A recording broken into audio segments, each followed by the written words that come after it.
কোটি দরুদ সালাম বারাকাতুহু বিশ্বনবী বিশ্বনেতা সালাত জানের জান কোরআনের কোরআন হযরত মুহাম্মদুর রাসূলুল্লাহ সাল্লাল্লাহু আলাইহি ওয়াসাল্লাম।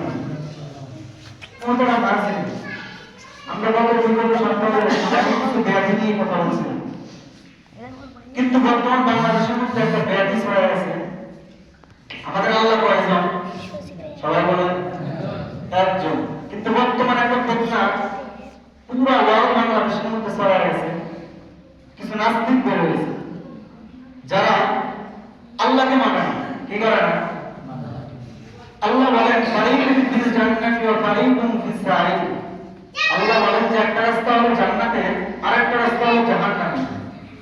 দুনিয়াতে যত মানুষ আছে 850 কোটি বা 800 কোটি মানুষ, এই 800 কোটি মানুষ হয়তো কেউ জান্নাতের পথিক, না হয় জাহান্নামের পথিক।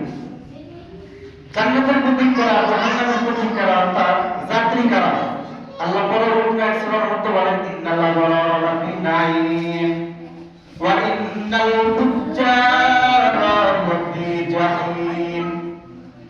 আল্লাহ বলেন যে আমল করবে যারা জান্নাতের পথিক হলো তারা, বদ আমল ফুজ্জার করবে যারা জাহান্নামের পথিক হলো তারা। এই গোটা দুনিয়াতে যত মানুষ আপনারা দেখেন, আমি আর আপনি তাকায় দেখি না, সবাই কিন্তু আল্লাহকে মানে না। একদল আল্লাহকে মানে, এদেরকে ইসলামের ভাষা